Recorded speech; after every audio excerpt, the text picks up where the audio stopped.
Bonjour à tous, nous voilà donc pour l'épisode 8 de la saison 4 des Mystérieuses Cités d'Or. Là, cet épisode s'appelle Ophir, la Cité d'Or. Et bonjour Xana, quelle est votre réaction très rapidement? Ambrosius, pourquoi t'as pas pris ton costume de Zarès? Et en ce qui me concernera, ce sera où est la magie? Sérieusement, où est la magie? Voilà. Bon, eh bien, je vais commencer.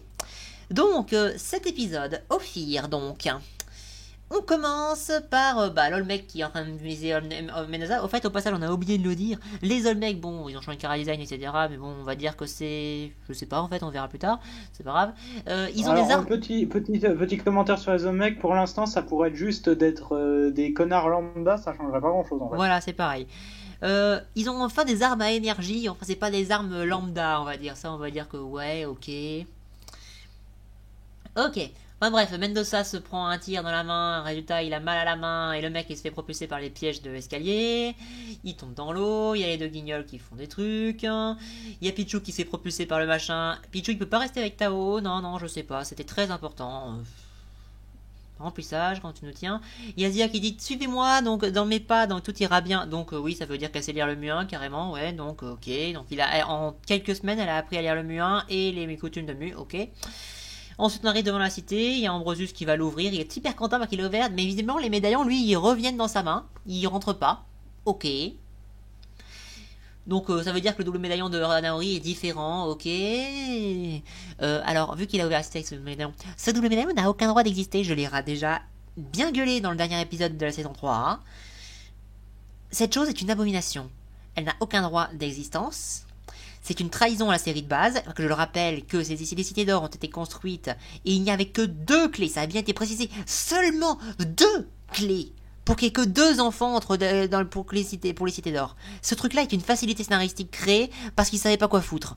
Mais si en plus ils font pas qu'ils ouvrent les cités d'or de leur côté chacun, ça servira même pas à faire accélérer le rythme. Ça fait que de la tension alors qu'en fait, s'ils avaient pas rajouté la capacité magique des médaillons, je suis désolé, bah ça aurait fait il aurait peut-être réussi à leur piquer, ils auraient dû lui courser, etc. pour essayer de leur reprendre au passage. Hein. Voilà ce que ça aurait permis de faire. Mais non. Donc le médaillon, il existe, mais il n'a pas le droit d'exister. Il n'a aucun droit d'exister et je vais pas gueuler dessus. Enfin si, je vais gueuler dessus, mais là je vais pas gueuler dessus parce que j'en ai déjà assez gueulé dessus. Enfin bref, il y a Gaspard qui dit c'était bien de sauver Ambrosius, c'était bien, il a effectivement changé d'avis sur votre sujet, machin. Il est toujours lourd. D'ailleurs, il fait une blague. C'est dingue, les gens comme de ça qui se rendent pas compte quand ils sont lourds. Ouais, super. Je vois bien la rhétorique. En fait, c'est toi qui es lourd. Je sais très bien ce que ça veut dire. Par contre, au fait, le design de la cité. Bon, alors, je dis rien contre le design. Il est très beau. Par contre, et juste un autre truc. Par contre, il y a un truc qui est chelou, c'est que toutes les cités d'or, elles sont fabriquées par le même peuple. Enfin, ou les deux mêmes peuples, du moins. Pourquoi ils ont toutes un cara-design, de coutumes, parce que c'est pas actuellement le cara-design, c'est les coutumes, c'est les symboles de coutumes qui les font si différent et si lié à l'endroit où ils sont. Les populations qui sont là actuellement, elles n'étaient pas là à l'époque. Donc je me pose la question là pour le coup.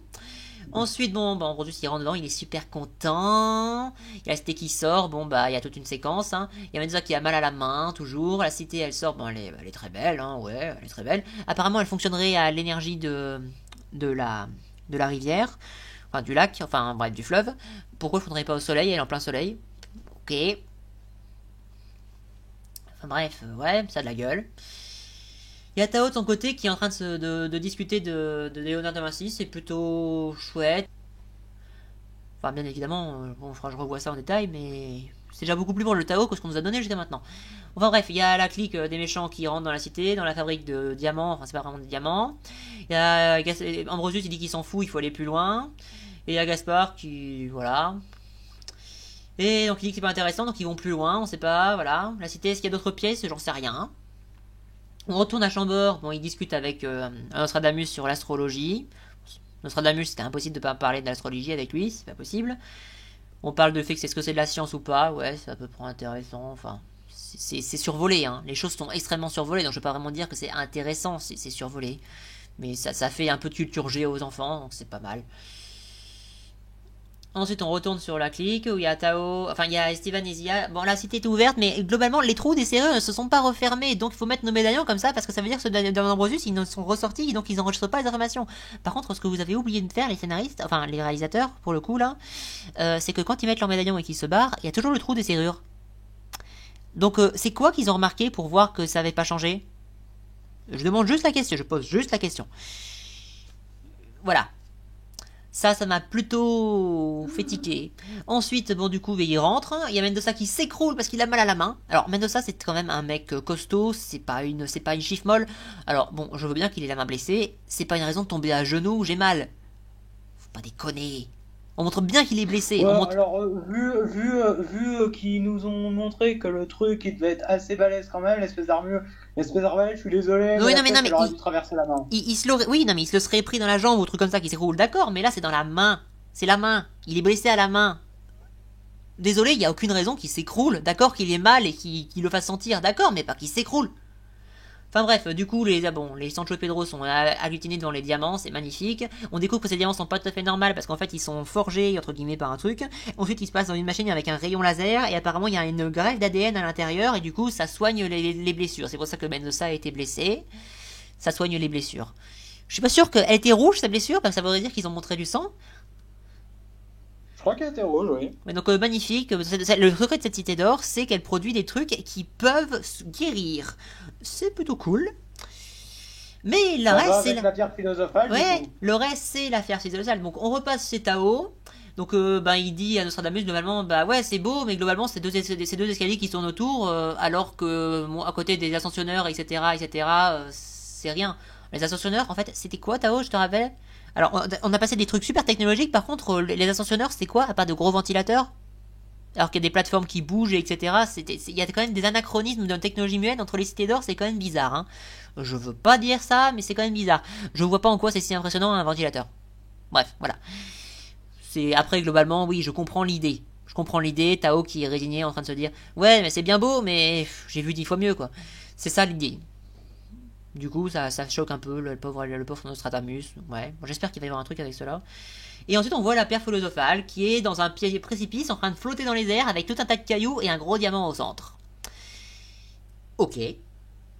Moi, je dis pourquoi pas, mais je sens vraiment que ça va beaucoup servir pour du remplissage, ça en fait. Par contre, ensuite, il y a la Guerra qui va sur le machin parce que l'Ambrosius lui dit d'aller chercher parce que c'est dangereux.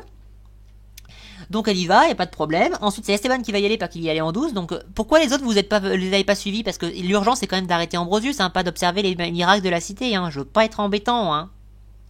Là je suis totalement derrière Esteban. C'est pas il est parti des devants, non, c'est lui qui a fait la seule truc qui était logique. Les suivre et voir le prioritaire en premier. Arrêter Ambrosius.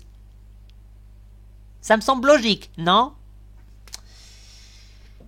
Enfin je sais pas, après voilà. Enfin bref, voilà, donc du coup, bon, il y a tout ça. Et donc ensuite il y a Esteban qui y va, donc il n'y a toujours pas de problème. Par contre, Ambrosius dit qu'il y a Esteban qui va y aller, il va commencer à péter les plombs. Non, rends-moi ça, rends-moi ça, rends-moi ça. Ça va être un gamin gémiard, gueulard, énervé, colérique. Je suis désolé, je veux pas blairer ce méchant. Ce méchant, quand il fait des phases de recherche, il est pas mal. Enfin, il est correct, il passe. Mais c'est la Guerra qui fait le charme, entre guillemets, du groupe de méchants. Hein. Et à la rigueur Gaspard, il y a encore. Hein. Gaspard, il a deux trois interactions sympas. Ouais, mais en tout cas, il est mieux qu'Ambrosius. Enfin, bref, Ambrosius, c'est quoi à part un méchant colérique? Gaspard est mieux qu'Ambrosius. C'est vous voilà. dire Ouais, non mais Ambrosius, c'est un connard colérique qui veut dominer le monde. Ouais, c'est merveilleux. Ah, ça m'avait pas manqué ce côté colérique à la saison 3. Enfin bref, donc dès qu'Ambrosius monte sur les rochers, là les rochers d'un seul coup ils détectent un truc et ils commencent à tourbillonner dans tous les sens. Donc est-ce que ce serait un ta gueule c'est maintenant que ça arrive? Ou ça m'étonnerait pas? Ou est-ce que ce serait un ta gueule il a été maudit par Anaori dans la saison à Kumla, résultat il est détecté physiquement et du coup ça lui fait tout lui tombe à la gueule. Je pencherai pour cette. Je pencherai plus pour cette idée.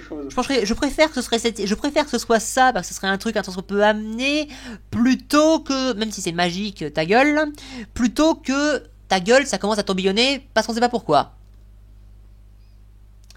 Surtout que Ranaori, il y avait le truc du quiconque profanera voilà. mon tombeau, machin, c'est ça. Voilà. C'est ça, mais par contre, si c'est juste être maudit dans les cités d'or, si c'est ça parce qu'il a récupéré le médaillon, double médaillon, qui d'ailleurs ouvre les cités, mais il va pas chercher les informations, pourquoi il fonctionne dans ce cas ce double médaillon?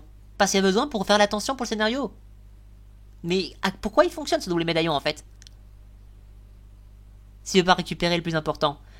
Pourquoi il existe? Il n'a pas droit d'exister. Franchement, mettez pas cette putain de capacité magique au médaillon et enlevez cet arc soi-disant d'Esteban qui veut rester alors qu'il suffisait juste de faire le coup de... Bah, il continue de chercher son père, prophète voyageur qui cherche les cités. Et ben Ambrosius il chercherait à voler les médaillons. Tout simplement. Et là, ils auraient réussi à les voler à la fin. Il aurait pas le double médaillon, on aurait l'attention qu'ils devraient chercher à récupérer leur médaillon. Absolument. Et voilà. Tout simple. Voilà, donc ensuite, bon, globalement, vu que Esteban est là, il y a un Olmec, il y a l'Olmec et il y a Gaspard qui sont envoyés pour attraper les autres.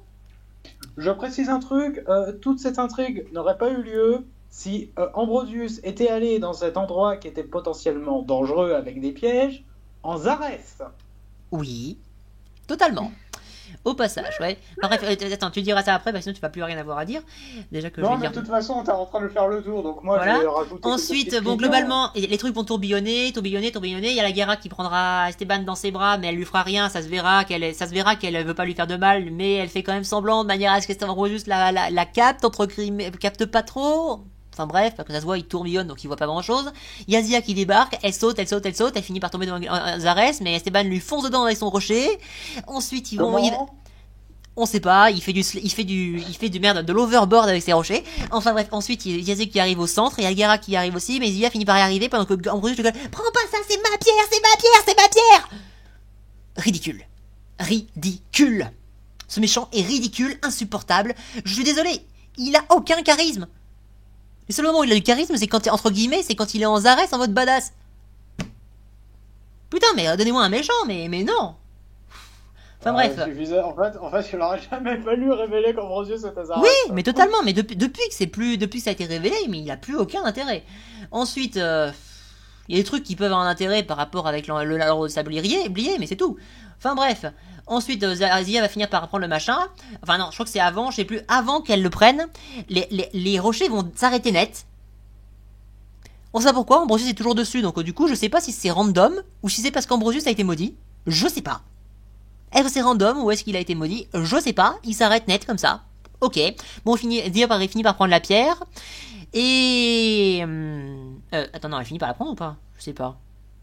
Enfin, ça se termine quand la cité est sur le point de se refermer et c'est ça qui fait une guerre. Bah oui, donc elle se referme, la cité se referme. Je sais pas si elle va la prendre, mais je suppose qu'elle va la prendre, ça me paraît évident. Bref, en fait, c'est beaucoup de scènes d'action avec ces rochers parce qu'ils savaient pas quoi foutre dans l'épisode. Et, ah oui, j'ai failli oublier, truc sympa, bonne idée de Mendoza, il a pris un des tuyaux des lasers pour tirer sur les méchants qui lui tiraient dessus avec l'arbalète électrique. Ouais, par contre, je suis désolé, mais il contrôlait pas le tir, hein, parce que le coup du je tire pile quand je veux, non. Non, oui, effectivement, par contre, non mais attends, j'ai pas fini. J'ai dit que c'était une intelligence de Mendoza de récupérer ces machins. Le problème, c'est que ces machins tirent de manière régulière.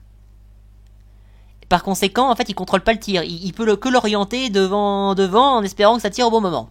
Donc, c'est intelligent sans être trop intelligent. Et pendant tout... Et aussi, petite mention, Sancho et Pedro. Alors, Pedro avait l'air d'être partir sur le dire, on a l'Olmec et Gaspard juste devant, on va faire comme Mendoza. Sauf que non, il faut qu'il fasse ses débiles. Donc du coup, il va se passer la manche bêtement dans la chaîne de montage. Voilà, le seul bon point, c'est que Sancho est prêt à tout pour le sauver. Voilà, Sancho est prêt à faire un truc, mais là, c'est le scénar qui veut pas. Mais voilà, en gros, c'est beau. En fait, techniquement, en fait, je suis vraiment navré, mais c'est un épisode de Cité d'Or. On a la magnificence, entre guillemets, au moment où elle s'ouvre, avec le moment où elle sort de l'eau. Mais quasiment tout le reste, c'est du remplissage. Il y a pas de scénario. C'est des événements d'action qui s'étendent. Avec des trucs en boucle surtout. C'est même pas des événements d'action travaillés, enfin particulièrement travaillés, si, il y a un peu quand même. Mais c'est globalement le même truc qui se passe en boucle jusqu'à l'arrivée de la fin. Et la cité qui se referme parce qu'on sait pas pourquoi, parce qu'elle a détecté qu'Ambrosius était dedans. Mais alors pourquoi c'est pas refermé tout de suite? Je sais pas. Ou parce qu'elle s'est ouverte avec le double médaillon de Ranaori et du coup après il y a eu les médaillons des autres, donc du coup elle a capté que c'était pas le bon et du coup... C'est un paradoxe. C'est un paradoxe. Pourquoi elle se referme cette cité en fait, ouais? Ils ont pas encore pris la pierre ni rien, donc il y a encore rien qui a été pris. Alors, le seul truc que je verrais, c'est qu'il y a un des lasers qui a atterri sur une des machines, mais... Pourquoi ça qui ferait ça enfermer la... Mais pourquoi une pichenette pour qu'elle sorte. Oui, mais pourquoi ce serait ça qui aurait fermé la cité? C'est pas ça le grand mystère de la cité. Ce tir, ça aurait pu être n'importe qui, qui aurait trébuché, qui serait tombé dessus. Non, normalement, c'est qu'on reprend quelque chose. Enfin, je sais pas pourquoi cette cité se ferme. Je ne sais pas. Peut-être qu'on aura l'explication dans l'épisode suivant. Mais globalement, cet épisode, c'est une ouverture de cité. Après, c'est débarrassé de l'Olmec, qui en fait, c'était une formalité. Et ensuite, il y a du remplissage avec des événements des événements d'action qui sont globalement le même, qui se passent en boucle. Ah, et mention spéciale au vieil Olmec. Juste comme ça, tu pouvais pas descendre Mendoza dès le début. Non. Il a fallu que je vais viser le gros. Vises le gars le moins dangereux. Le plus éloigné. Je vais commencer par le gras. C'est ça qu'il a dit précisément. Alors que le plus badass de l'équipe était juste à côté de toi. Voilà, je sais pas, ça me semblait logique de tuer le plus badass, mais bon, enfin bref, voilà. Il faut qu'il survive, C'est comme Ambrosius qui a le bouclier en scénarium qui fait que les héros ne penseront jamais à sortir le Condor. En arrivant, ils voient la nef, à la défoncer, et c'est bon, ils sont libres parce qu'il pourra plus se déplacer. Ils ne penseront jamais à le faire. Parce que sinon, le scénario est foutu en l'air. Ambrosius, pour les besoins du scénario, est protégé par un bouclier en scénarium. Ce méchant devrait être mis hors jeu à chaque fois qu'ils se croisent. Je rappelle qu'il n'a pas d'arme efficace contre eux, le Condor du moins. Ils peuvent le défoncer à tout moment. Mais ils le feront pas. Donc excusez-moi si je ne vois pas la tension, que je n'ai pas vraiment... excusez-moi si ça ne passe pas. Enfin, c'est pas que ça passe pas. En soi, ça se regarde. Mais excusez-moi si moi je regarde plus loin que le petit visuel qui s'étourne devant mes yeux. Je regarde ce qui se passe et la cohérence des événements et ce qui pourrait être fait par chacun des personnages. S'il n'y avait pas ce bouclier en scénarium. Tout à l'heure dans l'épisode précédent, on a eu la connerie, les personnages sont devenus cons. Et là... Enfin, redevenus cons plutôt. Et là, ils sont pas particulièrement cons, ils font leur truc. Bon, à part que les héros, il y a qu'Esteban qui est un peu jugeote pour aller voir le truc important tout de suite. Mendoza qui fait à peu près le job, même si... Voilà, Mendoza fait le job, mais bon, il y a que Esteban qui est un peu jugeote et qui va voir le truc le plus important tout de suite, quoi. Les autres, ils restent, ouais, c'est magnifique, mais putain, mais il y a Ambrosius dans la cité qui va piquer la pierre philosophale. Enfin bref, moi je sais pas. Pensez-en ce que vous en voulez, mais cet épisode, globalement, c'est une démonstration technique. Il n'y a pas vraiment... Voilà. Moi, j'ai pas de problème avec les démonstrations techniques, hein. Mais voilà, cet épisode, c'est ça, voilà. On ouvre la cité, c'est beau. Ils font le petit truc à l'intérieur, il y en a qui font des trucs, ils vont pas aller vers le prioritaire, et il y a un truc qui est des événements d'attaque et de combat qui s'enchaînent en répétition. Par contre, je trouve que l'Olmec le grand, là, il a l'air d'être un peu plus sage que l'autre. Gaspard, il faisait n'importe quoi, lui, il était là en mode, mais qu'est-ce qu'il fait ce gland? Voilà, enfin bref, je sais pas, peut-être il sera développé, je sais pas, enfin bref. Voilà, globalement, je crois qu'on a tout dit. Si tu veux rajouter quelque chose, Xana, parce que du coup, c'était à toi, mais du coup, j'ai tout dit. Franchement, j'ai pas grand-chose à dire, hein. Cet épisode n'aurait pas eu lieu comme ça si Ambrosius avait eu la présence d'esprit d'aller dans un endroit potentiellement dangereux et piégé, tout en se trimballant la Guerra dont il a eu la preuve qu'elle lui a poignardé dans le dos. Tout ça ne serait pas arrivé si il avait pris un minimum de précautions avec son costume de Zarès. Voilà. C'est comme c'est comme avec les Soleils Noirs. Au final, il était venu sans son costume de Zarès, mais pourquoi il n'était pas venu avec les deux? C'est pas grave. Enfin bref. Oui, non, il pouvait pas manier les deux en même temps, non. Enfin bref, voilà, je crois qu'on a à peu près tout dit. Bon, c'est tout moi qui ai parlé, mais voilà, cet épisode-là, moi je le trouve insipide. C'est une belle démonstration technique, mais en termes d'événements, c'est ce qu'on a dit. Voilà. Allez, à la prochaine, sauf s'il donne un dernier mot. Prochaine. À la prochaine. Salut.